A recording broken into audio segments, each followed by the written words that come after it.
नमस्कार दोस्तों, स्वागत है आपका आज की हमारी इस क्लास में। तो आज की क्लास में हम लोग बात करेंगे डीएसएसबी टीजीटी वैकेंसी की, जिसमें अगर हम टीजीटी हिंदी की बात करें तो 192 पोस्ट हैं, 192। ठीक है, और इसके फार्म भरे जा रहे हैं, आपको पता है। और उम्मीद है जो इच्छुक हैं उन्होंने अपना फार्म भर लिया होगा, क्योंकि जो लास्ट डेट है वो 8 मार्च है। ठीक है, और जब लास्ट डेट करीब होती है तो आपको पता है कि साइट भी काफ़ी बिजी रहने लगती है या फिर बंद आने लगती है। तो जिसने नहीं फार्म भरा वो अपना फार्म ज़रूर भर लें।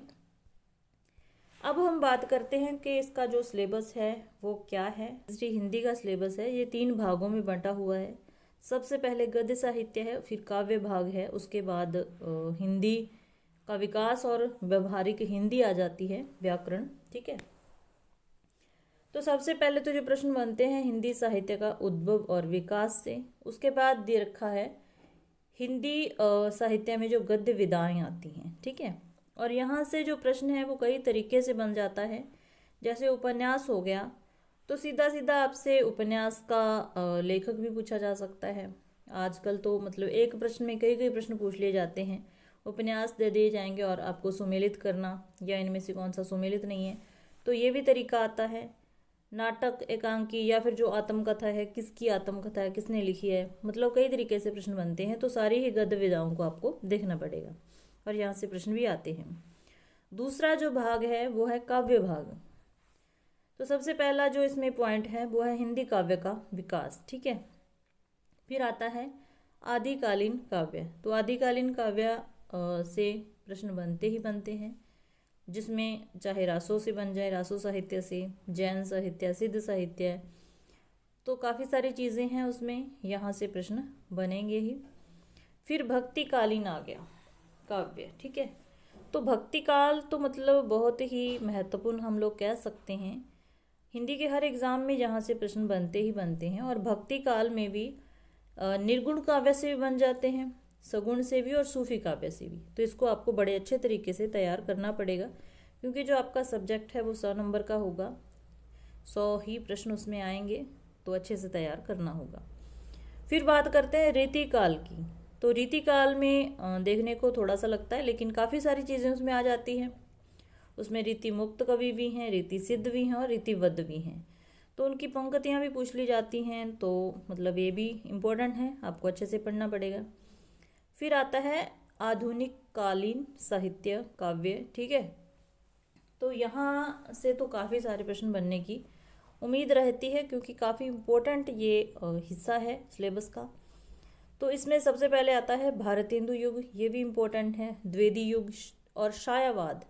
शायावाद से तो हर एग्ज़ाम में ही प्रश्न बनते हैं। फिर प्रयोगवाद हो, चाहे प्रगतिवाद हो, नई कविता हो या फिर समकालीन कविता हो, तो इस भाग को आपको बड़े अच्छे तरीके से तैयार करना है, ताकि आप हर तरीके से अपना बेहतर कर पाएँ, अच्छा पेपर कर पाएँ। ठीक है, उसके बाद आता है हिंदी भाषा का विकास एवं व्यवहारिक व्याकरण। तो सिलेबस चाहे इधर का उधर हो जाए, लेकिन जो हिंदी व्याकरण है उसके जो टॉपिक हैं वो कभी भी इधर उधर होते नहीं हैं, बदलते नहीं हैं। और हिंदी का पेपर है तो हिंदी व्याकरण से प्रश्न बनते ही बनते हैं। हम लोग कह सकते हैं कि 100 में से 25 प्रश्न तो पक्का ही आएंगे।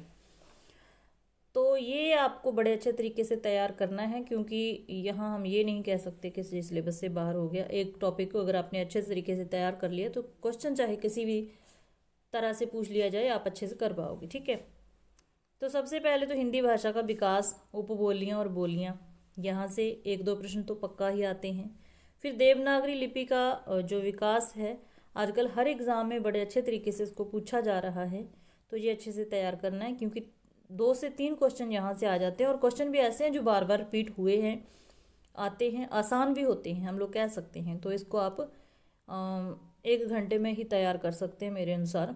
और मैंने अपने चैनल पे भी इसके बारे में काफ़ी 2-3 वीडियो डाल रखी हैं।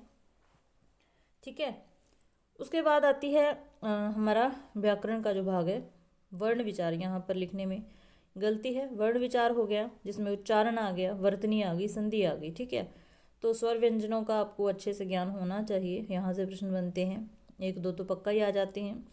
फिर शब्द विचार और शब्द रचना से पर्यायवाची पूछे जाते हैं, विलोम अनेकार्थी और श्रुति समभिन्नार्थक शब्द आजकल ये काफ़ी प्रचलित टॉपिक कह सकते हैं, यहाँ से भी प्रश्न बनते हैं।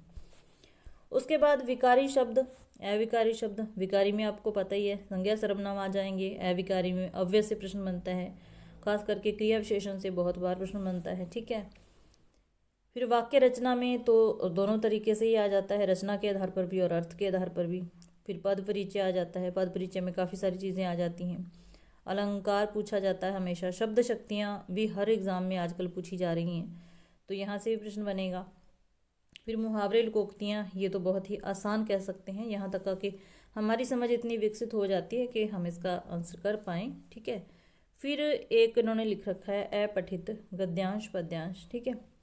उसके बाद है संविधान में हिंदी की स्थिति, संपर्क भाषा हिंदी, प्रयोजन मूलक हिंदी, कार्यालय हिंदी, मानक हिंदी, तो यहाँ से प्रश्न बनेंगे।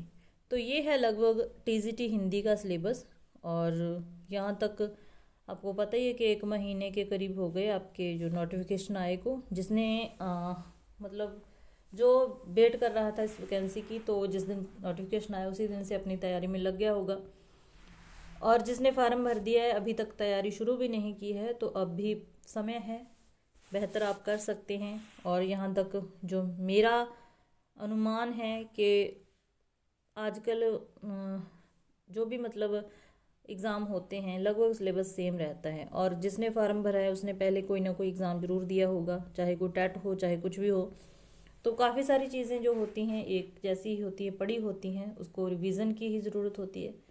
तो बड़े अच्छे तरीके से आप लोग तैयारी अब कर सकते हैं, और जानकारी अच्छी लगे तो लाइक कर सकते हैं, चैनल के साथ जुड़ सकते हैं। हम लोग हिंदी पढ़ते रहते हैं, और मैंने भी इसका फार्म भर दिया है, तो तैयारी करते रहेंगे, ठीक है।